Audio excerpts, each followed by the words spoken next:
Welcome to Beyond Bite Wings, the business side of dentistry, brought to you by Edwards and Associates PC. Join us as we discuss how to build your dental practice, optimize your income, and plan for your future. This podcast is distributed with the understanding that Edwards and Associates PC is not rendering legal, accounting, or professional advice. Listeners should consult with their business advisors before acting on any of the information that is shared. At Edwards and Associates PC, our business is the business of dentistry. For help or more information, visit our website at enassociates.com.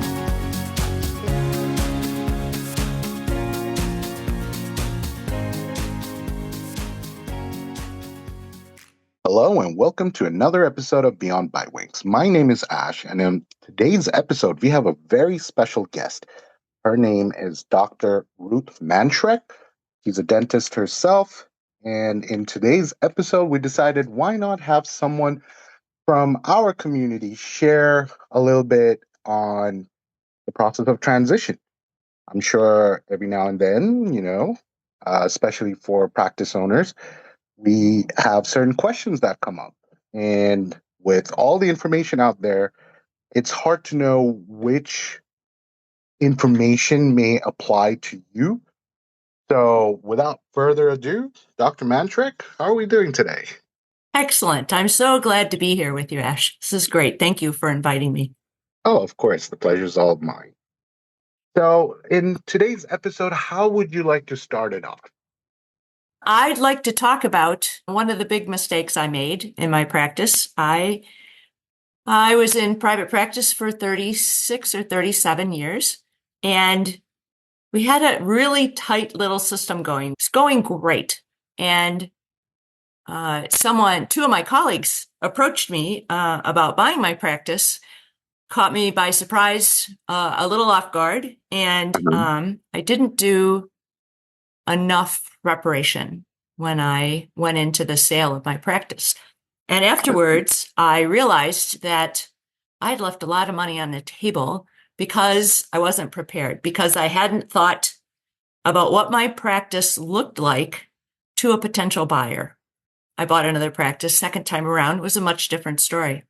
When you go to a broker, they're going to look at certain pretty specific details about your practice, but there's so much more to making your practice winsome or really attractive to a certain kind of buyer that no one ever mentioned to me before I went into the transaction. I encourage docs or all professionals in private practice to plan way ahead before you ever get to the point where your practice is ready to sell financially from a numbers point of view. You want to get your practice ready to sell from an operations or a team culture leadership point of view. So two different timetables there. I see. So I think the key thing here is planning proactively, taking the necessary amount of time and not rushing through the process. Right. I like to have docs start off with, what do you want out of your selling your practice? What are your non-negotiables? Do you want to stay on and practice? Do you want to run and hit the slopes to ski or be on the beach or play golf, or what would you like to do? That's a huge part of running the transaction so that it's a win-win for both you and the buyer. And in our excitement, in the enthusiastic energy of getting a practice ready to sell or going through the motions of the transaction, we often don't think enough about what am I going to do after. I find a lot of my clients, much of their identity is wrapped up in their practice, and they can't imagine a world where they aren't the doc. They aren't the owner, the founder of their practice. So I encourage people to take a moment, decide what do you want. You have a lot more control over the sale of your practice than you probably think at this moment in time. The first thing I like to have them look at their practice and think, how can I increase the value of my practice? Not just from numbers point of view, the finances of your practice. But what else do you have in your practice that's for sale or that you are offering to an incoming doc? It's kind of a Goldilocks situation. It's not Mm. that it's not that it's always a good idea. It's not that it's always a good idea to look for the buyer with the deepest pockets who's going to pay you the most. A lot of our identity is wrapped up in our patients and our team members. So who's going to take the best care of your patients the way you want it done? Who's going to take the best care of your team members the way that you want, the way the culture of your practice says, this is how we do things. This is how we care for. This is what we're known for. So I encourage people to think about how can I increase the value? Meaning think about your team, think about your systems, how you do things, think about the culture. And of course, you're going to think about the patients that you have, think about the capacity that you have available in your practice, in your schedule, in your charts. I purchased a practice, didn't look at the charts, and everyone in the practice had a mouthful of gold. There was no work to be done. Periodontal disease kept me from failing in that second endeavor. But it's wise to look at the capacity of the patients and of the team before you decide you're ready to sell. I think the second area that I would encourage people to look at in their practice is how can I decrease the risk of my practice to the buyer? Buyers tend to look very critically for risk factors, and you want to mitigate those as best you can. If depending on, so for example, who are the rainmakers in your practice? Is the owner doc the face of the practice in a community? Is someone on your hygiene team the star as far as bringing additional work out of the hygiene chair and into the doc's schedule? You don't want that to be too unbalanced because the buyer looks at over dependency in just about any category, but over dependency on where work comes from, where patients come from. So if you have a dominant rainmaker within your team, you're going to want to shore that up somehow with either increasing the productivity or the ability of team members to bring people into your practice. So that it's not because if that hygienist that's so good at finding additional work leaves the practice when the owner leaves, buyers worry about that, you know? Another thing, if your referral base comes from a very limited number of professionals, that also is going to come across as a red flag. It's a risk, an area of risk. So broadening your referral base, deepening the bench of the people who routinely refer the right kind of patients to your practice is a good way to calm the fears of buyers who are looking at risk when they look at your practice. Does that make sense? Oh yeah, absolutely. On that note, I was thinking because you did mention is the owner doctor one of the primary rainmakers, and I'm wondering what if a practice has a name I with the know. owner's name, right? Like Jane Doe Dentistry.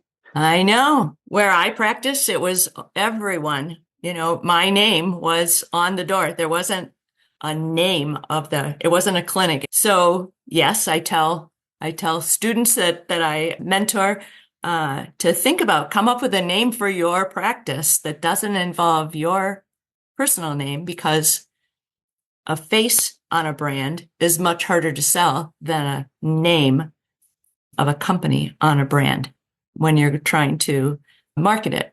So yeah, that does make sense. But we come from an old tradition of, boy, I go see Dr. Ruth and I'm only going to see her, and that's the way it is. So it's a different world for the young people coming out of dental school Mhm.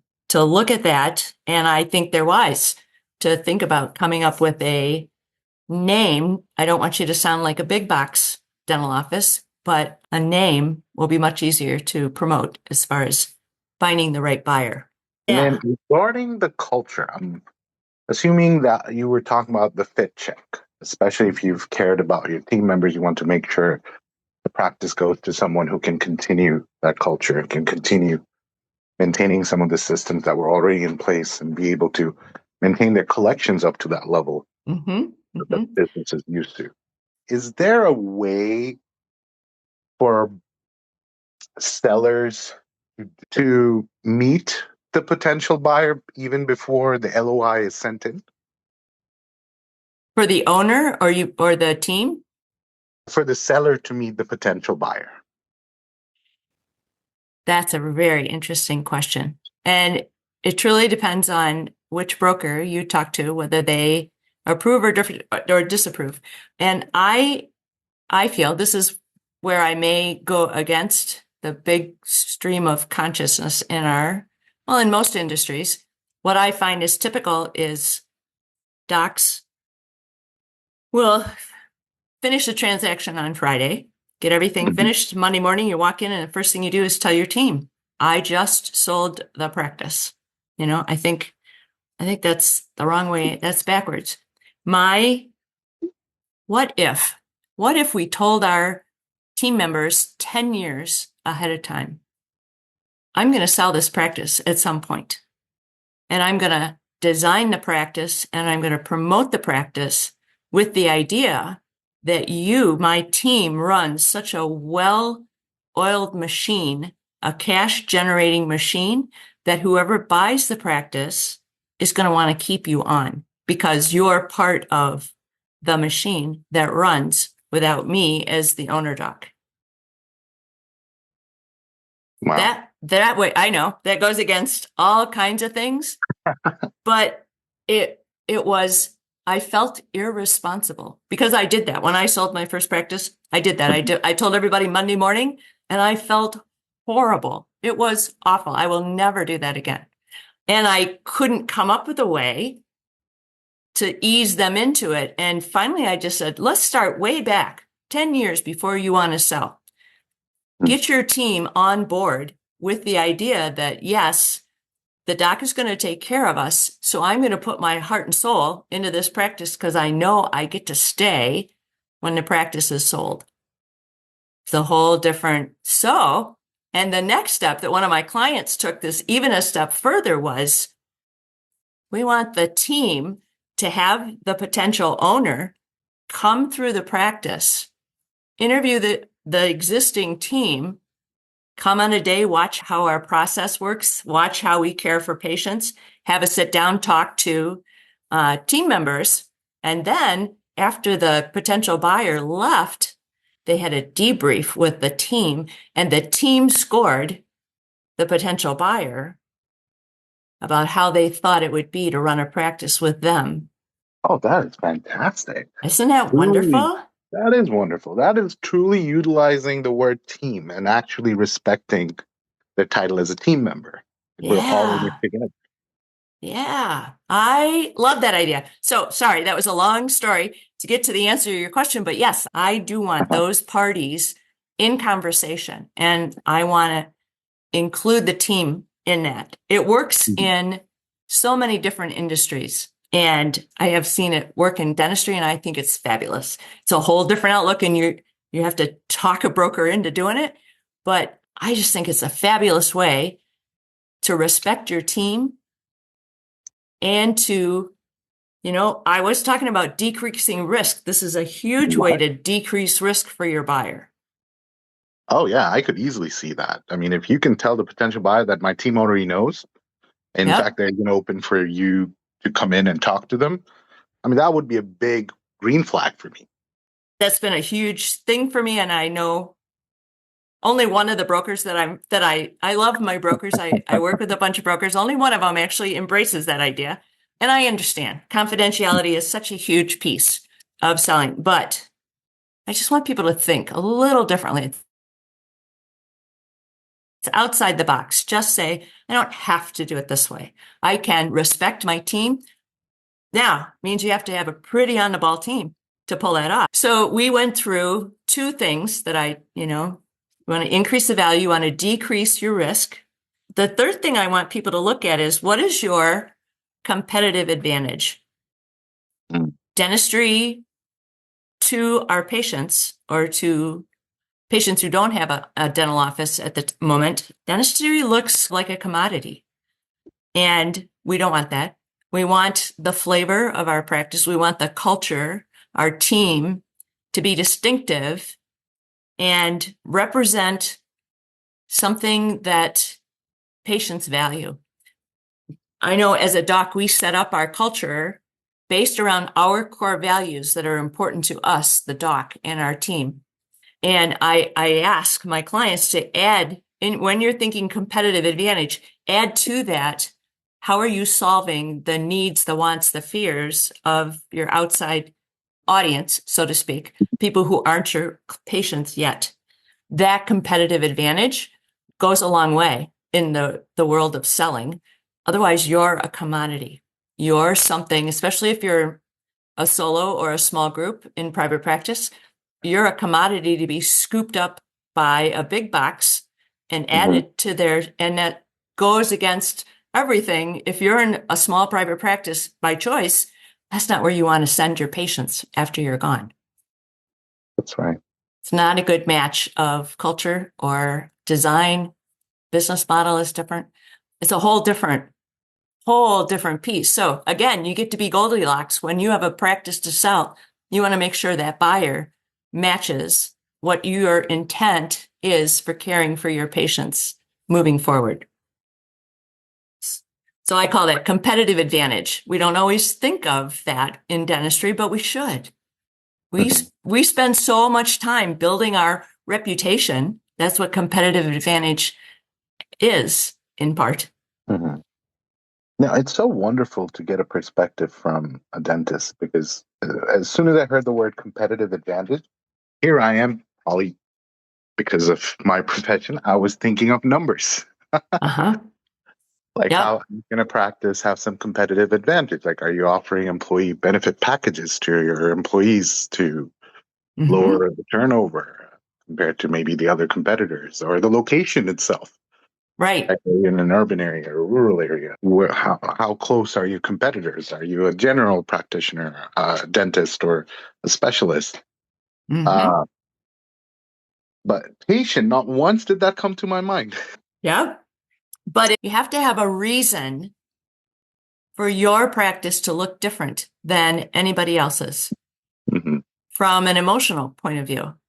You know, your draw, most people buy based on emotion and their CPA's little mark of approval, but so much has to do with the emotional component of competitive advantage.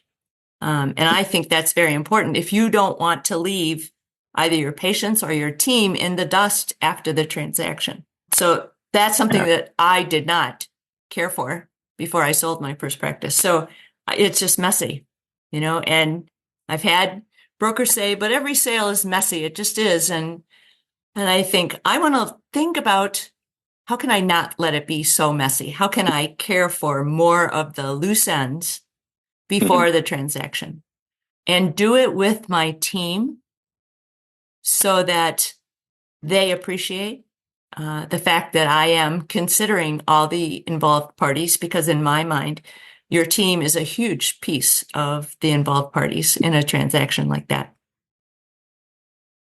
And the last area that I tell people to look at is to make sure that your practice is what I call turnkey easy. If you are a doc who sees patients all day long and then is in the office until 8 o'clock at night doing all the practice administration things, you're not really selling a practice, you're selling a job. And that's not very attractive to just about any kind of buyer, unless you have a newbie who is looking to buy a practice instead of build a practice to start with, which is not a bad idea. But otherwise, it's really hard to sell a job. And I don't think dentists take a look at, how do I run my practice? If I wasn't there, how would the practice run? How much of the day-to-day of the office could carry on without me? Dentists find that out when they have a skiing accident and they're out of the office for months. But I like to be prepared for things like that instead. So how turnkey is your team? How long could they run the practice without you? Not from the handpiece point of view, but from the practice management part. How long could they do that without you? Because I see a lot of messy professional offices where the doc is part of everything. And that's not attractive, I'm finding, to buyers. Mm. You actually raise an interesting point there because just yesterday, I actually had a meeting with a client of ours that's been practicing for 15 plus years. And she's finally ready to sell her practice. But one of the biggest issues we've been running with that transition is that she has a hard time delegating tasks. He does not want to let go of control, even Mm-hmm. at a time of transition. She's Mm-hmm. just worried that the new owner will not be able to run the show the way she did. Right. That's because she's been doing a lot of that work. Yeah. And yes, we know dentists we're raised to examine and to think forward, to play chess in how we care for our patients. We look for problems here so they don't turn into problems there. And we just examine, we critique everything. And it's hard to shut that off because that's so much of what we learned in school, and so much of what we do all day is critiquing our work, other people's work, and how we run our practice. So it's hard to stop doing that. So back to the when should I think about selling my practice? It's like years and years ahead of time because you have to stop doing that. You have to you have to have someone help you stop doing that and think of all the reasons why. Are you not confident in your team? Are you uncertain of the results that you'll get? Are they not properly trained? Are they not properly inspired? That's usually the part that gets the doc, is that they're not going to care for it as much as I do. So how can you teach your team to care for your practice as much as you do? They won't get completely there, but they'll get a long, long way. Yeah. So part of it is learning new ways of doing things Mm-hmm. and being open to changes. Yeah. And I encourage docs, I coach with other professions too. It's not just dentists, but attorneys, chiropractors, veterinarians, we all, professionals in private practice, we have a hard time letting go. We are in private practice because we wanted to do things our way, of course. And that makes it really hard because we don't think anybody else can do that. But looking forward, in a realistic point of view, you can't keep doing that. So what's the least painful way to get to the point where you can put your blessing on how your team runs your practice? What was that entail? And that's where you got to start. That takes time. So you got to start a long time before you actually want to sell. You got to build your team so that they can run that practice well, and you can step aside without it being painful like that. I agree. Absolutely. And I think it also broadens your scope of potential buyers, not just Yeah. private buyers, but certain DSO type, big boxes. They oftentimes want to ask you, okay, who's your point of contact at your practice? If Hmm? you're that person, if you're planning on selling, that's not going to work. Yeah. Yeah. We just don't think about it. We practice, practice, practice, and then, oh, look, my numbers are good. My retirement's all lined up. Let's pull the trigger. Well, you haven't thought about all the other things that don't translate into numbers in a P&L or Mhm.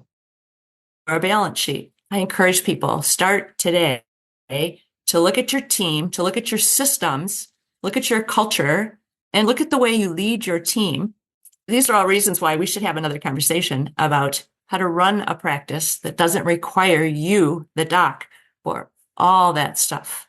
It's a great conversation, and it sets you up once you have your practice designed in a way that it can run itself without you. Makes it much easier to sell later on. Right. Yeah. I mean, I would even imagine if you're a family person, that would also free up a lot of your time to maintain a better work-life balance. It is. That is the biggest complaint that professionals come to me with is, I have a successful practice. I have a great practice. Love my business. Hate my job. I have no life, So, yeah. And all the work you do to set yourself up to not working so many hours is the perfect segue into, now my practice is ready to sell, because I know it's self-sufficient. It can carry on with someone else holding the handpiece, but the culture is set. The leadership style is set. My team knows how to lead this practice. We're just swapping out who's holding the handpiece. And I love that business model. Yeah, no, I would have to agree. In fact, you know what? I'm also thinking maybe we do need to do a second episode with you where we share with our audience about that. I'd love that. That would be good. Well, you definitely shared a lot of helpful tips with our listeners, and you've actually opened my eyes as well to think more about the qualitative side of a transition and not just the quantitative side. Right. So thank you for that. And I have a gift for your listeners if they're interested, if they'd like an overall, like a checklist of things to look at before your practice is ready to sell. It's called Prep It Now. And if they go to prepitnow.com, they'll get, it's just a checklist of things to look at before you decide it's time to sell this practice. Oh my goodness. Thank you so much. That will be so helpful. Yeah. All right. Well, is there anything else that you would like to share with our listeners? Maybe your contact information, just in case if they have more questions. If they go to prepitnow.com, they'll be able to get that free resource, and they'll be added to our email list so they can connect with me that way. That's the easiest way. I'm on LinkedIn, and my company name is Shoreline Strategies. So shorelinestrategies.com is our website. And we're on Instagram too. Fantastic. Well, thank you again, Dr. Mannschreck. Yeah. Very nice. I'm so glad we had a conversation. It was great. Thank you. Thank you. Thanks for listening today. Be sure to subscribe to Beyond by Wings on your favorite podcast platform. For more information, you can follow us on Facebook, Twitter, and LinkedIn, or reach out to us on our website. You can also shoot us an email at info@eandassociates.com.